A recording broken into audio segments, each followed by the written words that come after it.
Hi, my name is Katie Boyle and I put fig in my immigrant jam.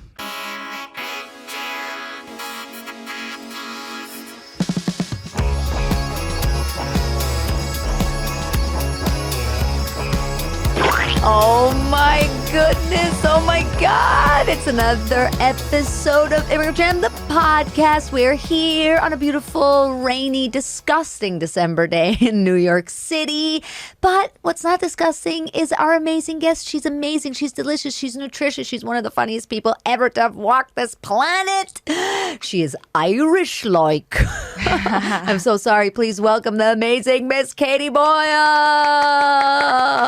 Welcome, Katie. Hi, thanks you for for having being me. here. Yeah, thanks for having me. I'm so sorry for already having tarnished the Irish accent. No, it was grand. It was better than most, to be honest. Really? Yeah, because Oh, you wow. added in a little slang there. Oh, the like? The like. Is Yeah, that yeah. slang? Really? I mean, I don't know. It just sounds like it when you do it. But now that I'm thinking about it, I feel like everybody says like. But you did it perfectly. So never mind. You did the accent. I'm Good. Irish-like. What's an Irish slang? A good Irish slang? It's grand. Grand? Right, Yeah. you say that a lot. I hear Yeah. you say that a lot. It's But grand. it doesn't mean it's great, which I feel like that's how Americans interpret it. It just means it's fine. Right. Yeah, so I feel like there's always a disconnect there where I'm like, oh, no, it's grand. And they're like, oh, it must be great. And you're like, no, I said it was grand. I love it. That's like the Brits, the English that say brilliant about everything. Oh, yeah. Oh, it was brilliant. And here, if it's brilliant, you're talking about like a genius thing. Yeah, I would say brilliant as well, as in like, oh, yeah. Pretty good. Yeah, pretty good. I do feel like Americans take everything way too literally. Because I remember when I first moved here having a meal and I was like, oh, it's gorgeous. And an American being like, that's not how you use that word. I'm like, calm down. You don't have ownership of the words, which is strange because now I feel like America is changing a lot of their words, but I still feel like you guys are very literal in certain things. Like, this is how this is said. Yeah. And then, and I know you're not American, but I think you've lived here long enough to understand. Yeah. And then the no context clues as well. Like, if I say something that isn't the same word, I feel like it feels like I'm speaking a different language, but I am speaking English. But they're like, I don't understand. That's not the word for that. Do you think your accent has gotten like more Americanized? Because how long have you been here now? 8 years. Yeah, 8 years. I don't think so. I think it's just that I slow down how I speak. So I think I probably sounded harder to understand or more Irishy because I spoke so fast when I came over. But it's still, I'm from like outside of Dublin, a place called Kildare, which is pretty like Midland accent anyway. It's pretty soft. Yeah. So I don't think it's changed. I just speak slower. But it's so funny that you have this experience that you feel like you're speaking a different language. Yeah. It is because it's a different culture, right? And like a different way to express yourself and think, I guess.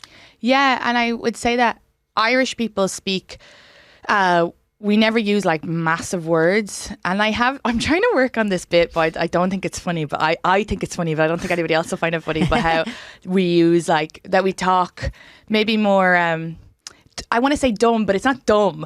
But you know the way if you use like big words, it just sounds like really intelligent and kind of obnoxious and a bit pompous, which kind of sounds British. And like Irish people love to be anything not British, even though we've no problem with Britain now. But I do feel like it's in the culture. It was always to kind of be not like Britain. And posh. Yeah, right? yeah, More exactly. Because even the rich people in salt of the Ireland are earth. like, no, I'm not. These things I found in the, we would say bin, but they would say trash here. So there's definitely more of like a humbleness. And then you come to America and it's so confident. But yeah, we use a lot of slang. And then the slang is based off a lot of Irish as well. So like crack is fun, which Right. is the Irish word for fun. So we use that in English.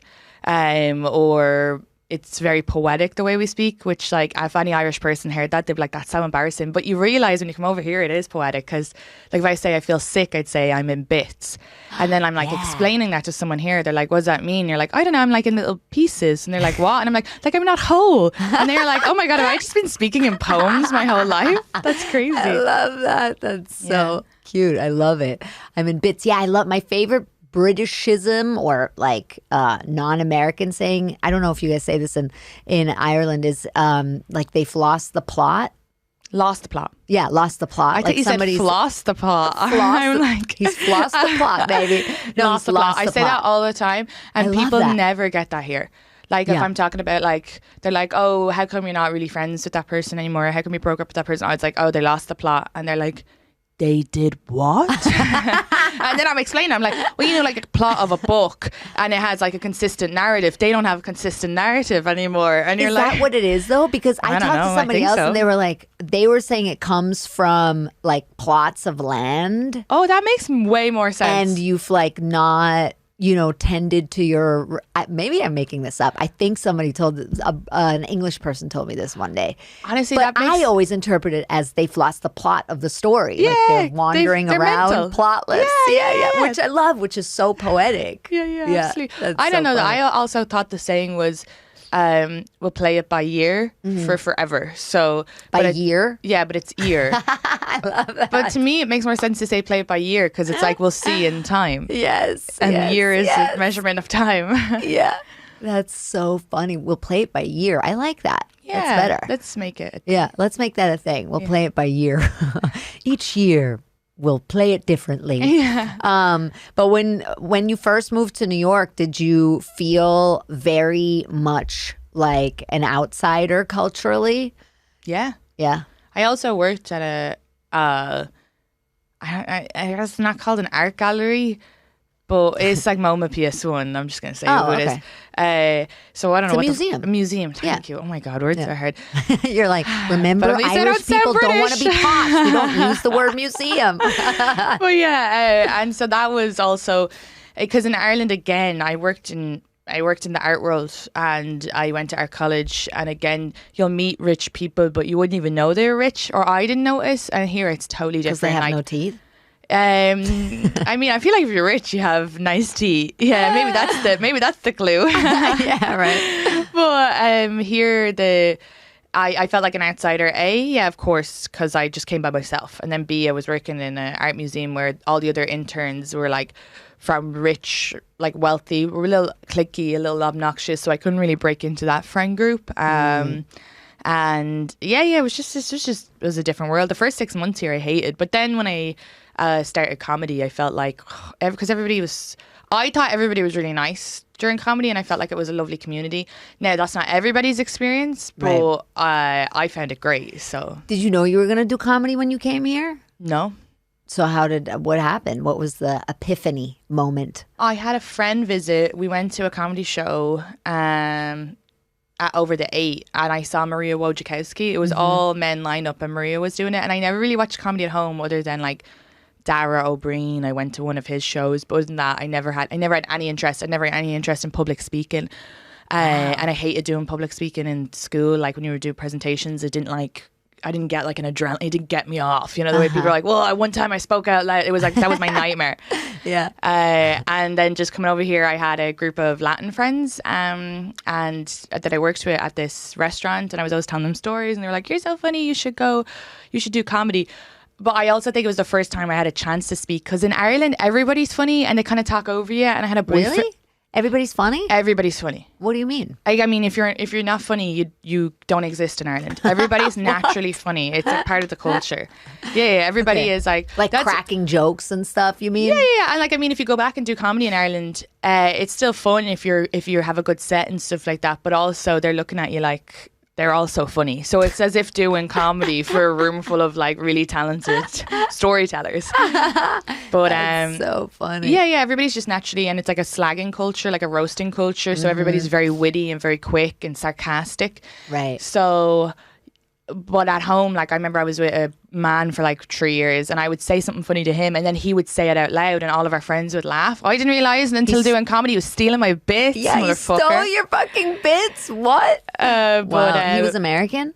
No, this is in Ireland. He's Irish. This was in Ireland. Yeah. So he wasn't funny, naturally. He had to steal your bits. Yeah, I think he was probably funny as well, to be honest. Well, you were funny. He was very drunk a lot, so he was kind of funny by proxy or whatever. Sounds about right.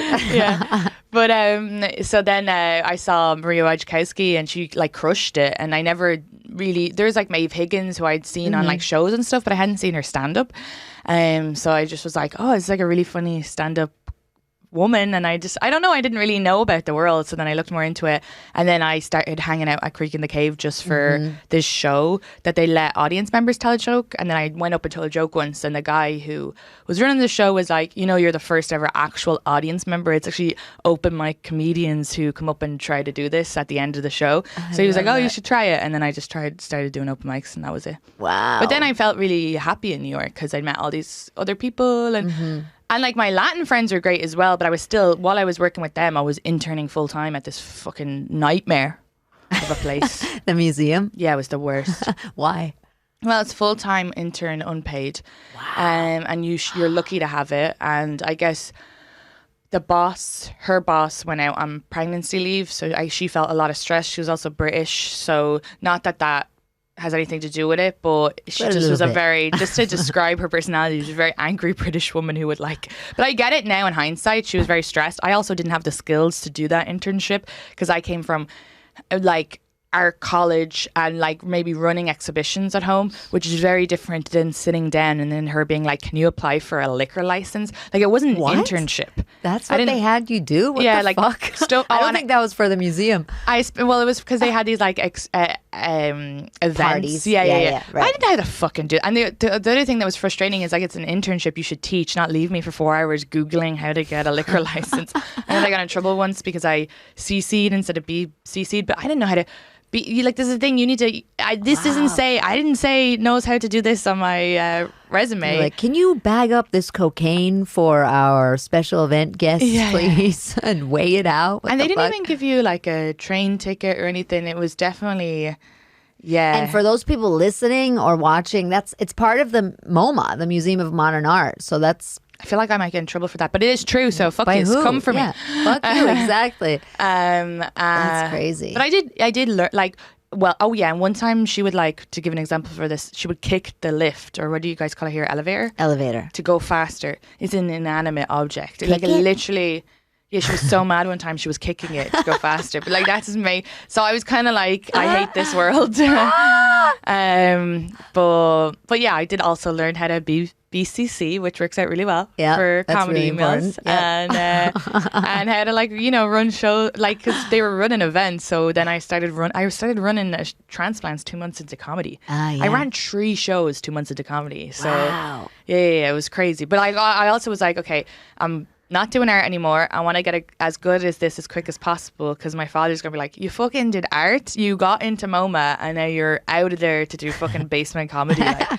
So all those skills were very transferable, because then I had all these contacts and able to put on shows in New York City. So, but you thought you were gonna be a museum, a curator, or what did you think you were gonna be? An artist. Oh, okay. You wanted to a painter? No. I did video and installation, and I did sculpture as well. So really? That's what I got. Holy shit! I don't know how you grade art, but I got A's in that. I was what kind of stuff were you making?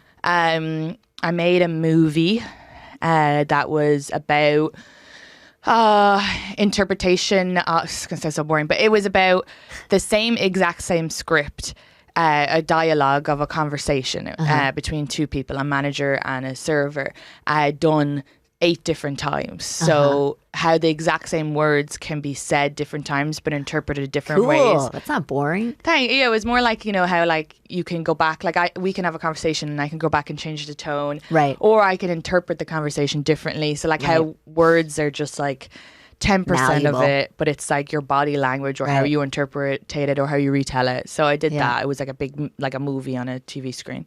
Wow. I did loads of other shit a movie on a TV screen. Yeah, that was my final project of college. But yeah, and just stuff like that, or little installation rooms where you go in and it sets off noise and shit happens. And there's someone dancing yeah.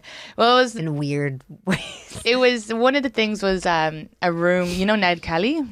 Yeah. He was an Irish bush wrangler who. No, I don't. Yeah, he was in Australia because they sent a lot of Irish people to Australia to work in the prisons. The prisoners, yeah. But they weren't really prisoners. Some of them were, but some of them were just stole a loaf. Majority of them were just stole a loaf of bread, and the Brits just sent them over there. Exactly, yeah. So like free labor and stuff like that. So Australia has a huge Irish prisoner population, but this guy Ned Kelly, he was first born into this poor immigrant family who were Irish family were sent over there, and then he became like a Robin Hood. He would steal from the rich British and give back to the Irish Australians. Sorry, not Irish American, Irish Australians. And anyway, then there was a whole thing where he had a shootout. So I redid that. I like made a building, and my dad shot at it with his shotgun, and so it would have these like the same holes, Bullet and then holes. I put like flashlights, like disco lights to flash through, and then when you go in there's like a sensor, so I made this like sound piece of like screaming and bullets and glass shot, so it was like dark inside, but to recreate that experience. And it had a really positive like people said nice things until my lecturer was like, I don't like this. What if someone from Syria walked in and then came in here? That would be very triggering and like traumatic. But also, I don't think, this was like the back arse of Dunleary in Dublin. But I mean, she has a good point as well. You have to consider all these things. But also, maybe a person from Syria wouldn't just wander into an exhibit not knowing what it's about. And if they've just come from war, maybe they'd be like, I'm going to skip this and go to the gazillion bubble show instead. It did say, because there is a lot of Syrian refugees in Ireland, but it did say, like Ned Kelly shootout, like on the thing. As if like Syrian refugees just wander around into fucking art exhibitions. That's so weird. Well, I mean, it could be a possibility, because that's what I'm saying. Like, as in there is. Yeah, but they would be informed themselves. I mean, it'd be the same. They're going to see. You could say my lecturer could have said, "Oh, it'd be the same if a Northern Irish person came in." Yeah, because our age group would have been around during the Oma bombings. So, but they also would inform themselves. They would also read it. Yeah. It'd be, nobody just walks into an art exhibit not knowing what it's about. All art is going to cause. It's meant to. Yeah. And but if you're going to an art exhibit, you're like wanting to engage with something. You're not. And look, if someone criticizes it, then it's doing what it's meant to do. Exactly. So I was like, all right. So do you think that you'll go back to making art? One day? No. Not even like on the side? I do like pictures and stuff for people. I know you had Chansu on recently, so for her birthday I drew her with the Kurdish flag behind her. That's cool. But that's it. No, I'm not gonna. I'm just kind of like, it's just such bullshit sometimes, What do you mean? Because art world? Yeah, no, I love art, but the fact that you have to have a back, like you nearly need, it's a small bubble, and if you don't know someone in art, you go kind of going, I don't really get this. But then if you have someone with you and they're like, well, this is influenced by this time period, and this kind of artist was influenced by that or whatever, then it's like, I remember seeing an Irish woman say it goes from bollocks to brilliance. But like, it's kind of frustrating that you have to have someone to explain it or whatever, or it's just so hard to get into, or the world can be a little obnoxious, and it's usually feeding to the rich as well. Whereas like comedy's fun, you can figure out in a day if a joke works. Do you know what I mean? No, it's instant. Instant. You're with people. Art can be very isolating, and you need more. I don't like, for comedy, I don't need equipment that much other than my laptop. Yeah. And it's to make people laugh either. Like sometimes with art, you're getting other emotions, but honestly, I just want to make people laugh. I don't want to upset a Syrian refugee. That wasn't the intention, or Northern. You know what I mean? It was just like a fun. I was obsessed with Ned Kelly at the time. And it's just a lot of work, to see if it doesn't work, and then you're hoping rich people buy it, right? Whereas with comedy, I feel like it's for everybody to a certain extent. Yeah. I mean, it depends on what your comedy is, but I don't know. I don't want to go back to that world. No. There's a documentary called I think it's called The Value of Everything. And it's about how the art world decides what is valuable and what's not, or how to assign value. And it's like so arbitrary and so exactly what you described, like insane, kind of, from bollocks to brilliant, which is so funny. My what I find really interesting in like art world, let's say, when World War One was happening, all these artists started to make ugly art. It was called Dadaist art. And it was like purposely so the rich people, because the rich people were funding the war and they weren't in the war, and all these people were coming back with, like, it was the first time they were seeing people survive with like half a face or one leg. And so they were like, okay, our protest is we're going to make ugly art so they can't buy their fancy art. And then I don't know when that became like the art to buy then, because then that became so then rich people started buying that. Came. But like, I mean, that's some of that art is like the most expensive art now in museums. It's just ironic that those people who made it was meant to be as a protest, not valuable. As an Irish person here, you must get I mean, everybody's Irish here, right? In America, I feel like everybody's like a quarter Irish, a 12th Irish. I mean, they say they are. A 20th Irish. Yeah, right. But that's what I mean. But yeah, there's a lot of Irish Americans. So some are really Irish American, and I get that. And then there's some who are like, you know, claiming from the famine, but you're like, you know, I don't know if you just also wanna.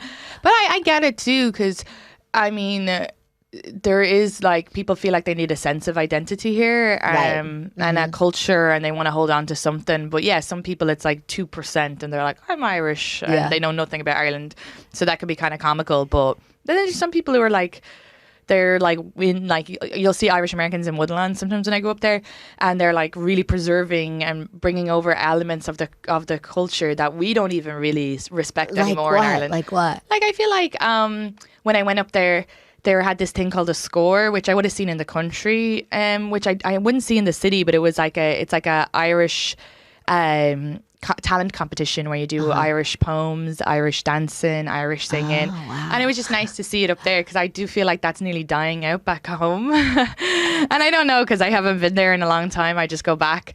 It's definitely in the countryside, so, you know, but I do think like I'll meet Irish Americans and they'll Irish dance and speak Irish and play Gaelic football, and I didn't do any of those things. Yeah. So I'm like, am I Irish?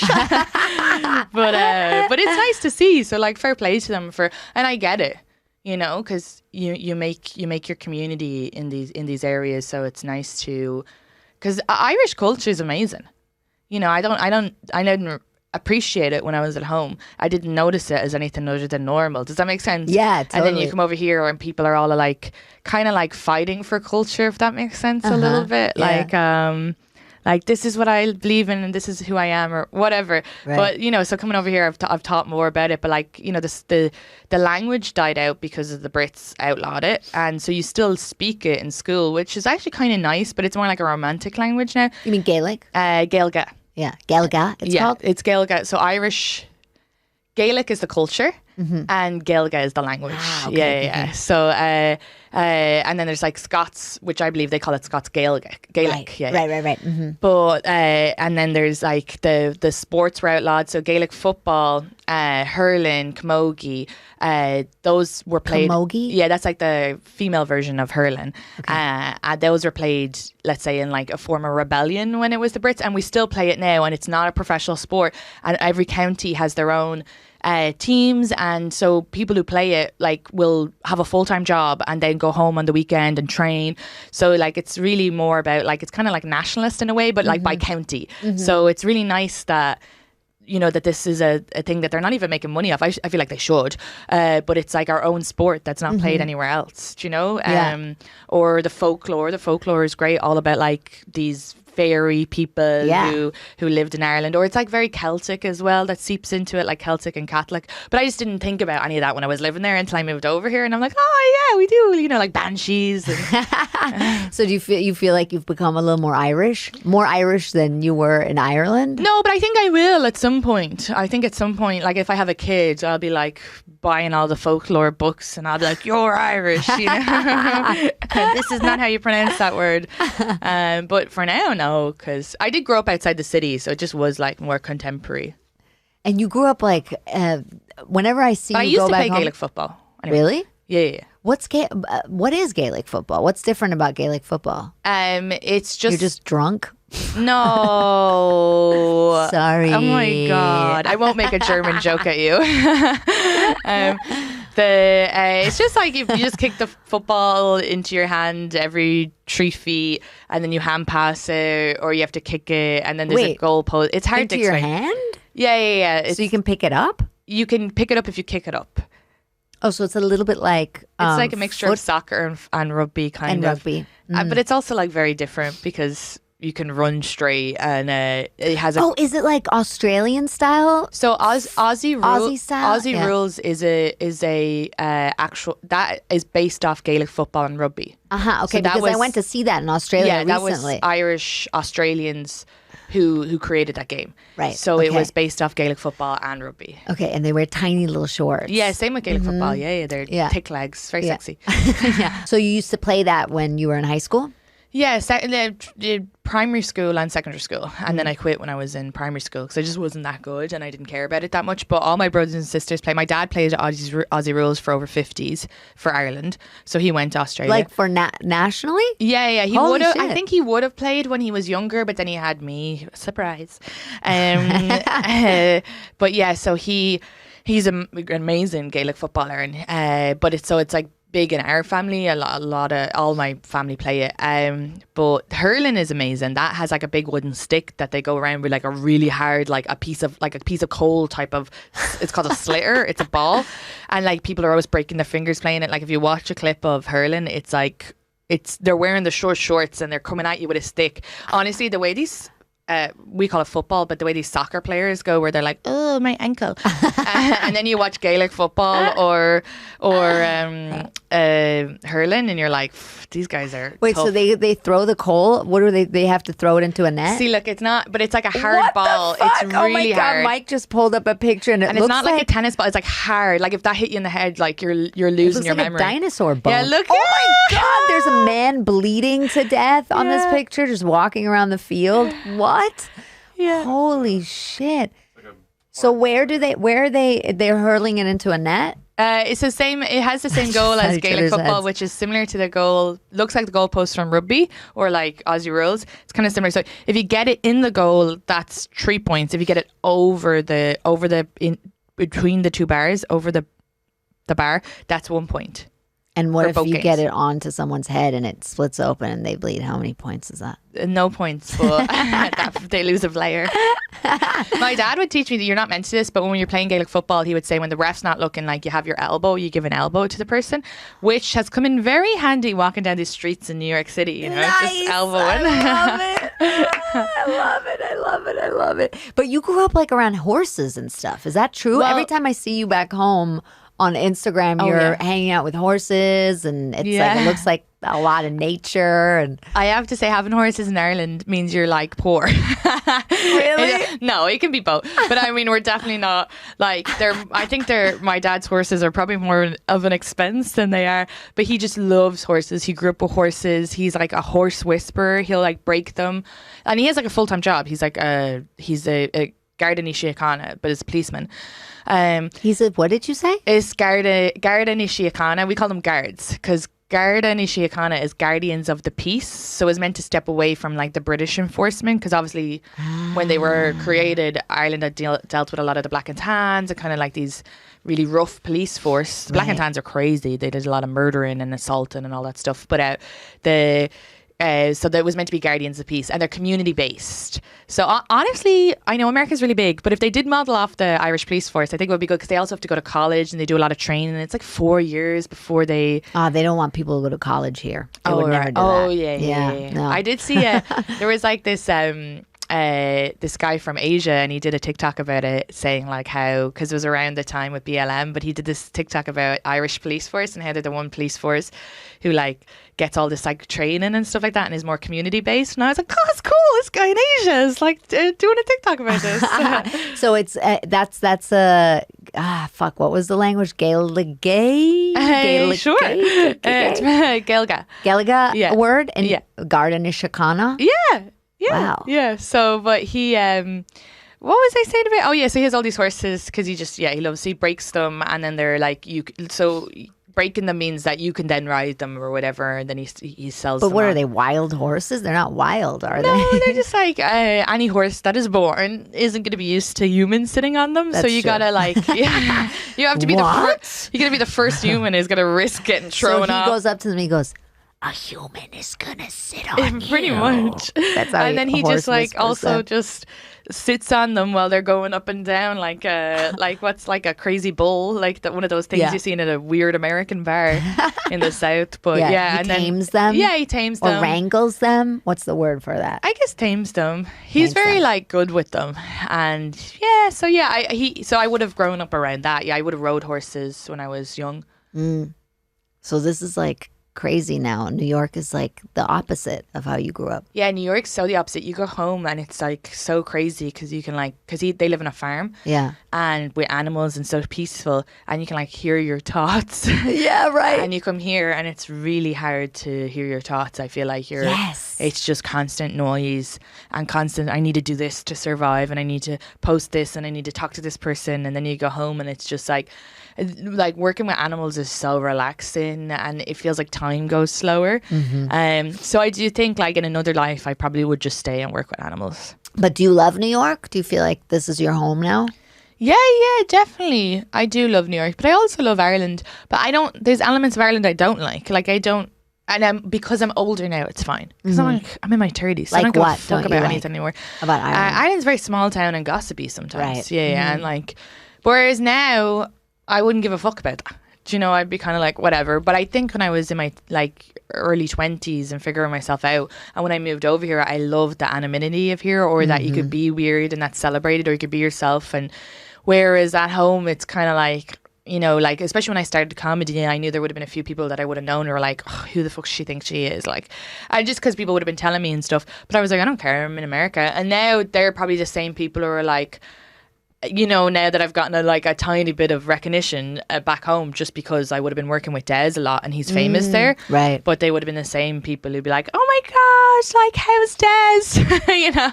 But it's like, you know, it's just, it doesn't matter. You just have to do whatever you want to do, and people will fall in line afterwards, and who gives a fuck what they think. But I think it's harder in when you're from a small town. Yeah, for sure. And it's easier in the city to just kind of, and it's also easier to cut out people in the city as well. Like, but then there's more people you have to cut out in the city. Why so many lunatics? But you know what I mean? Like, you could kind of just be like, I don't want to see I don't want to be with this person anymore. I don't want to date this person. And you don't have to see them again. Whereas back home, you're like same friend group, related, all families. You're kind of stuck in your, So that's what I love about the city. But if I were to have kids, and I don't know if I will, I don't know if I would. Don't think I would want to have them here. Whereas Ireland is a great place to have a kid. Why wouldn't you want to have them here? Well, I don't want them to get shot. So, Oh, yeah. You That's know, a good point. It's also like just loud and busy, expensive. What do you want? Who has 50 grand to have a baby? You know, like free healthcare back home. If I have my kid here, let's say if my boyfriend is like, we'll definitely get married, and he wants to have kids, so we'll see. But if he insists on America, then my kid is not going to. If they're not going to college, that's like 100%. Well, I won't be giving them money. That'll be like a foot down. I'm not paying for them to go to college because this. Wait, why? Because it's fucking bullshit. Oh, okay. This country is. I'll be like, you want to go to college? You use your Irish citizenship and you go to Ireland. That's so funny. Oh, I thought just in general, you're like, you are not going to college. Don't even fucking think about getting an education in here, okay? I mean, it's because most people. So you're like, the thing is here. They're like, you need to go to college, or you'll end up working in, and they'll say like a job like what I do, like bartending, or like they'll go like, oh, McDonald's, which is a great job. If you work at McDonald's, fucking, I watch those TikToks. They're having a great time, okay? But my point is that actually most people end up working those jobs to pay off the college degree. And it's like a lot of people aren't even fully sure if they want to do that. No one can afford a master's or a PhD. Right. You guys ship in people from Ireland who have a PhD. Because they don't have enough. You don't have them here. Yeah, right. And then you're complaining about them being here, and then they kind of give them like a weird visa. Like during the pandemic, I had a bunch of friends who couldn't go home, but they were here because they had PhDs. Yeah. But yeah, I would be like, no, if you want to go to college, you can go in Ireland, where it's fucking technically free. It's like $3,000 a year. Yeah. And they'll have Irish citizenship, but no way would I be like, you're going to be 80 grand and like people here are miserable. Horrible. And that's 80 grand if you go to like a cheap college. Yeah. Like it could be 80 grand a year if you go to any, or you might get a scholarship. Also, what's the fuck with dealing with rich people getting scholarships? The amount of times I meet a rich person who's like, yeah, I'm like, and I know that they grew up in the Hamptons or whatever, or like Greenwich or wherever, and they're like, yeah, I got this scholarship because I played this or I do that. I just don't, I think if you have a certain income, you shouldn't be allowed, because you can still go play that sport and pay. Yeah. That doesn't make any sense to me. Maybe you get you get a guaranteed spot because you're a good whatever sport you guys play here. You still have to pay, right? Because scholarship means you don't pay, right? No, scholarship means you don't pay. That's mental. No, I can't with America. It is mental. Yeah, That's true. I remember I was a host at this restaurant and I had just gone to Germany to study there because it was free, right? And I was like, I'm not going to be in debt for the rest of my life. So I went to Germany after high school here and studied there. Then I came back. I was a host at this restaurant, and this waitress there, she was telling me how she's like 50 grand in debt because of student loans. And I was like, fuck, how do you sleep at night? I wouldn't be able to sleep at night. And she goes, what? I sleep like a baby because I'm living the American dream. And then she just like stomped off. Yeah. I was like, people are very brainwashed here.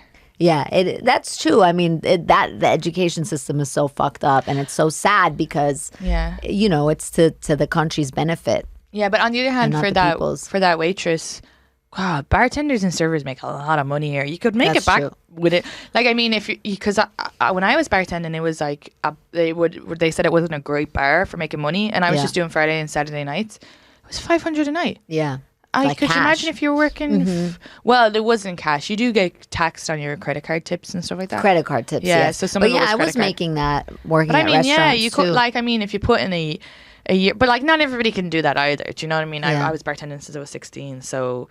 It is hard to. I feel like in New York City, it is hard to get into as well. But yeah, and it has to be in your personality. Exactly. I was always jealous of people who couldn't do it. Yeah. You know, people who are like, I got fired from every job, and the only thing I can do is comedy or whatever. I was like, fuck, I was a really good waitress, and I made a lot of money doing it. Yeah, you know? No, I was like into it, but I think it's just like a certain brain type, right? Like this, like compartmentalizing and hustling kind of mentality, I guess. Yeah, so I do think if you do have like big college debt, go take a year out, go bartend. Don't do any cocaine because that's where they end up losing their money. Or just find a nice Irish boy to marry and go there and study there instead of going to college here. Yeah. You need citizenship for sure. But you could also go as an American and it's 10 grand a year. So even then it's still 40 grand cheaper than your cheapest college here. Yeah. So like 10 grand a year is very manageable. Yeah. So just go to Ireland. Trinity's there. Yeah, and it's like one of the top colleges. Yeah, kind of. Exactly. And they've got better, they're more poetic, and they've got better fucking sports. I mean, it's all this weather now. The more people weather. Bleed. Yeah. Yeah, that's like actually my advice to anybody who goes to Ireland. Because, you know, I think like Americans, I just had this weird conversation with someone who was like, I don't want to go to Europe because it has no culture. And what? Who said that? I don't want to say who said that. It was just a person. But they were like, God. But they were also growing up in America. They were saying like, I grew up in America where European culture was very idolized. So maybe that's why there was a bit of like but I was like, I don't see anywhere like in America that looks like Europe to me.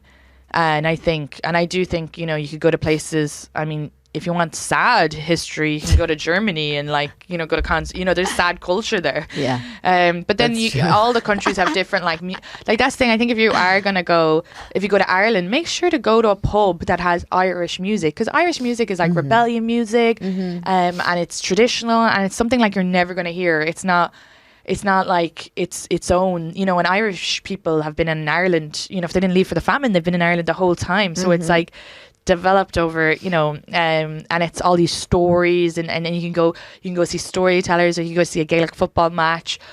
So there is, just make sure when you go to Ireland, go see these like fun things that you're not going to see anywhere else, unless you go to Woodlawn. What's Woodlawn? It's like a little Irish area in the Bronx that has Gaelic football. Oh, I thought that was in Ireland. I was like, I know we have Woodlawn here. It has the score. It has Irish dancing. It has all of it. It has Irish crisps. It has Irish brown bread. Well, that's the thing about New York, isn't it? That you don't have to go to any of the countries, really. You can just go to like the queens, Yeah, basically. it's still and better find in Ireland, everything. though. Yeah, of course. But that's wild. That's so funny. I had a fight once with a guy because I said America has no culture. Yeah. He was like, what about hip hop culture? And I was like, I'm talking about like old culture. Yeah, like I mean, everywhere is culture. Do you know? Of course. They're like, and people get confused by the word. Like I saw this is crazy. This is crazy. There was a comment on one of my TikToks, and it was just a joke about my Latin friends and me, and like them always bitching about white people, but I forgot that I'm white because I've never really thought about it like that before. And the whole thing is me being when they were like, oh, you'll never guess what this white bitch did, and I'm like, oh, fucking white people, and it's just like a silly little thing. But people were like fighting in the comments. And then they were all calling each other racist. And then one girl wrote, the world, or someone wrote like white people have no culture. And then one girl wrote, the world looks at white people for their culture and inspiration. And I disagree with both of those, okay? Because you're putting white people in like a whole, like, I mean, sorry, Polish white people are very different to German white, to Ukrainian white people. You know that song that, it's a Christmas song. And it's originally a Ukrainian song, but it was Christianized, and it's da da da da da da da da da. That is actually a traditional Ukrainian song. It was a pagan song that you would sing to this guy to protect whatever, and so very different to the Christian version, to protect your like land or something like that. And it was just, but so like that's a very different culture to and then whereas in Ireland we have a songs where it's like, come out, you black and tans, gonna fight you like a man. And then we're like dancing with our legs around the place. But or we have Gaelic football, which is very different to American or Australian. You know what I mean? Or so, of course. So, of course. But like and white Americans are very different to. So it's just weird. You're like putting all these groups, but I do not think that anybody is looking at any white culture and looking for inspiration, because even like if you look at German, no one's looking at the whatever they called where they dress in the Lederhosen? No one's looking at that. The fashion world aren't going, let's all dress in. Katie, I don't know if that's true. I think that. In Chelsea, everyone looks at German Lederhosen. Yeah, so I disagree with both. It was just two Americans fighting each other. But yeah, I mean, the thing is what that person means is like the culture that's been imposed as what everybody's supposed to follow, or what's what's been like told by the colonizers and to be right. It's just strange because I'll have friends from all over the world, and especially my friends from the Middle East or South Asia would say like European beauty standards were really enforced there, and like to be pale and all that stuff. And then I grew up in Ireland where everybody was piling themselves on with fake tan, of course, and or going into fucking tanning. Yeah, and they didn't want to be freckled, and they felt like, so it is interesting how that standard that people who were close, like, because I feel like Ireland's like kind of Europe, but not really. It's like a very trashy Europe. But it wasn't imposed there. Whereas they were looking out, being like, I want to be more you know what I mean? So different. They were glorifying, but it's still awful. That should have never been. That's awful that people felt that they had to be light skinned, or that is awful. Well, and I think that also has to do with movies and media and what, was kind of like allowed to have space, or what stories were told, right? But I think that is such a good point, that being from Europe, like whether or not Ireland is kind of like hanging on the outside or not, but still. We're the Staten Island. Yeah, the Staten Ireland. But being from Europe, you do grow up with this, because you're so close to all the other countries, and yes, the majority of the people are white, but the cultures are so different. So you don't have this like kind of understanding of like this like blanket white culture, right? Because you grow up with this like sensibility of, Scotland's next door and is so different, and Wales and Scotland, they're running around in kilts, throwing logs. Exactly. Yeah. And then there's the Highlanders, and then like I think like maybe when you look at like, because when you look at like what is British is maybe like up a D and cup of tea, like, but we have tea too, but we have it in a mug and they have a little dainty. But I mean, that's not all them either, because there's different layers and there's like classism and stuff like that. But yeah, because even with Europe, when you would travel, like, and you'd go, because obviously living in Ireland is so cheap to fly, but every country was so different with different architecture. And you have some places that's going back to, like, you're looking at Gothic shit. Yeah, you're looking at the Renaissance shit or whatever. So there is like a lot of like different history and different, and it's so different to Ireland. So so when this person was saying that, I was like, I get that, and I don't ever want to. You'd ever feel like you should glorify Europe, and that's awful if you grew up here and you felt like you were different because they were glorifying that. But if you do go, there is, there's this history here, there's that history. I think, and I was like, if you go to Ireland, go to a football game, you'll have a great time. And I was like, you can go see Bullets in the GPO, which was from the rebellion. So but yeah, it's just. It's straight. It's a strange, but I get all sides from it. But I do think. Everyone has culture. They might just have a bad culture. Well, I mean, I think it's also, like if your culture is history, right? Oh, but I guess then as well, there's obviously like a lot of appropriation too, and there's obviously people where that's their culture. They steal other people's culture, so that I totally get as well. But no one's stealing Irish culture, or maybe everyone's stealing. Irish culture. They do a characterized version of it on St. Patrick's Day, and everybody comes out. And is all that of a annoying? Everybody, do you hate St. Patrick's Day? I don't give a fuck. Okay. Do what you want. Whatever gets you. Whatever gives you a bit of happiness. Like, and I think, and I know. That I saw a TikTok from a woman who was saying like, I like when people buy my stuff and I like when they wear it and I like when they celebrate my culture. And she was like, there is a disconnect between people are afraid to now because they don't want to be offensive. And she was like, if you're celebrating it, that's okay.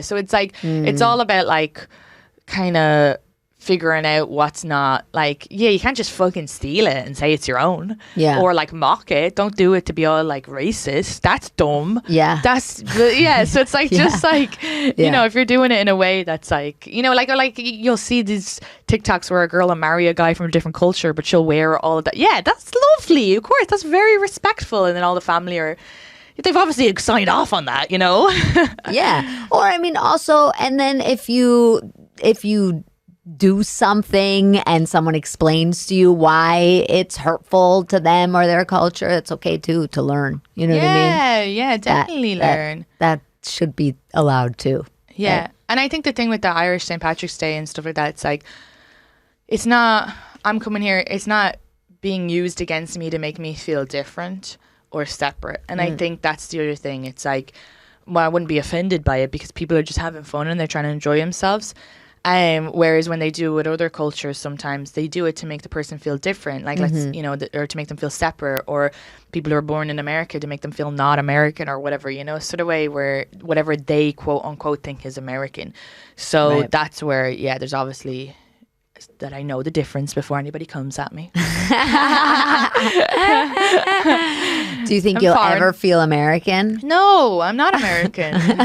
I mean, I'll go for the green card at some point, but no, God, no. People will be like, you're from Ireland originally. And I'm like, there's no originally. I'm just from Ireland. No, I'll never feel American. It's funny because we generalize all the time. Do you know, like, you'll be like, don't generalize women, but then I'll do it with men. And then my boyfriend's American and I forget all the time. And I'll come home and I'll be like, these fucking Americans. Yes. And, you just forget. And, like, it's not. But, there are certain things that I just deal with that are just so different from my culture. Like passive aggression, you can fuck off. Where's the camera? You can fuck off all you Americans with your passive aggression. Oh, this one. With your passive aggression.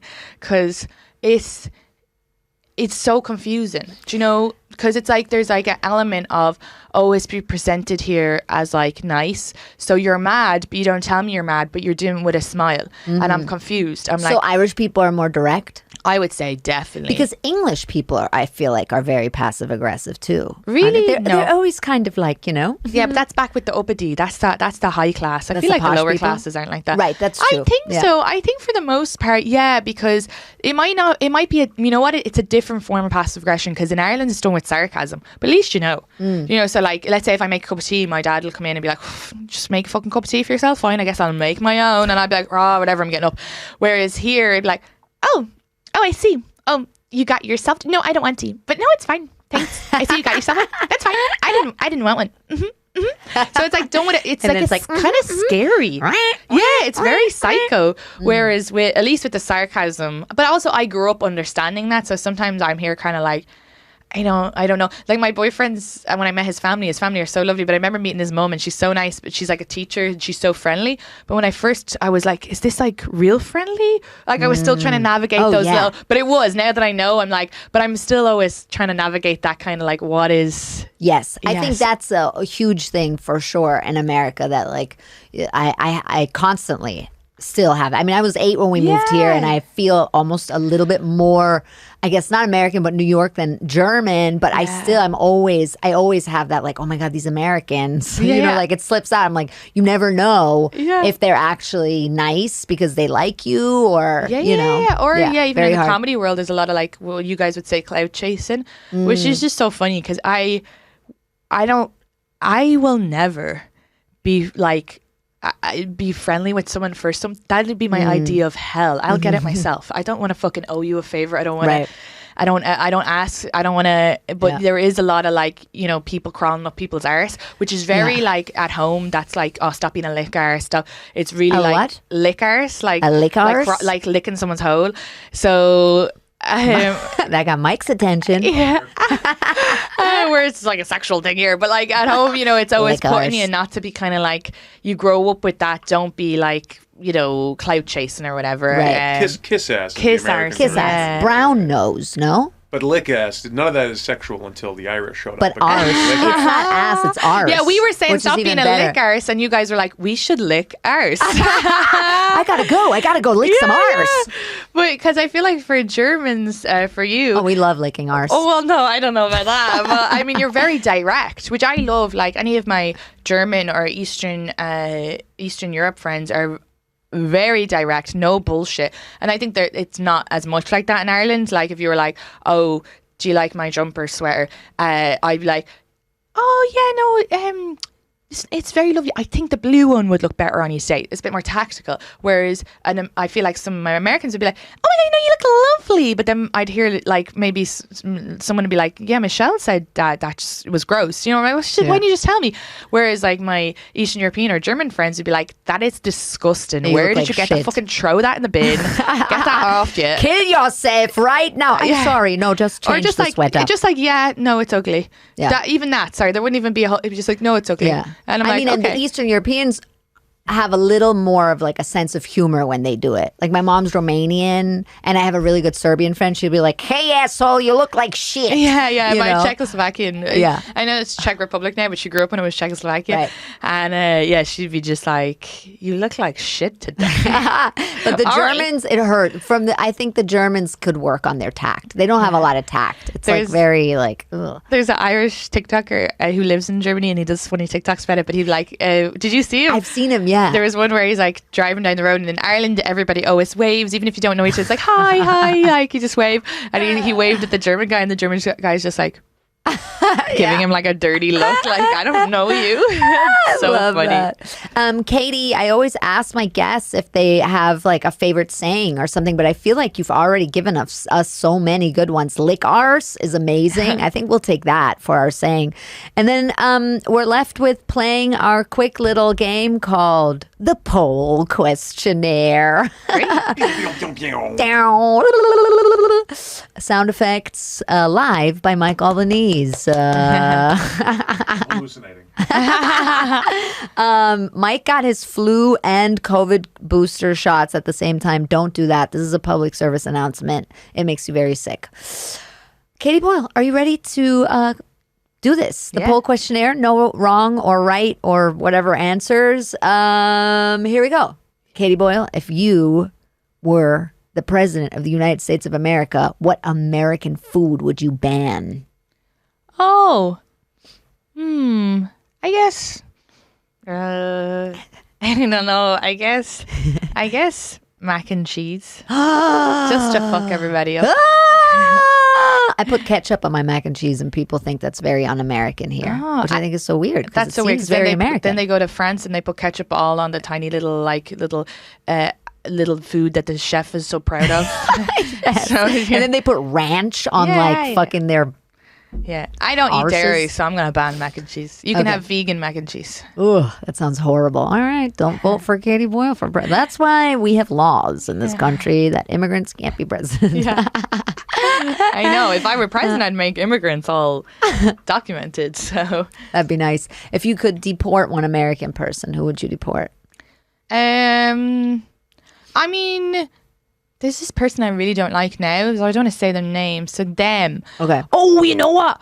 Can I deport 3 people? I've got 3 enemies. Okay, great. I love it. There's one person who is bad to women, but like not enough to get taken down, but like stealthed me years ago when I didn't know it was bad. Okay. And then I found out years later, so I had a delayed angry. So I'd like that person to be deported, but I also found out other shady stuff from other women, but it's just like not enough. So if I could just deport him. All right, Also, fuck him. Oh wait, has to be American? Well, yeah. Oh, never mind. So I could just get that person deported. I mean, I wouldn't say Trump. That'd be the obvious answer, but I don't want him to be anybody else's problem. He's your problem. Okay, I do have a person in my head who's an annoying person. So, but I don't know. I don't know famous people. I don't watch No, the it's fame. okay. You could have said your landlord.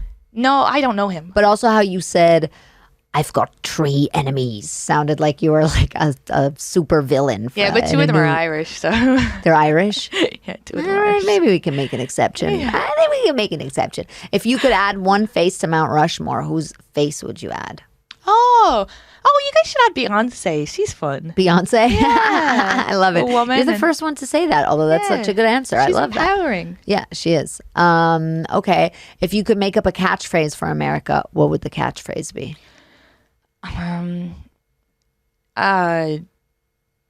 If you can make it here, you can't.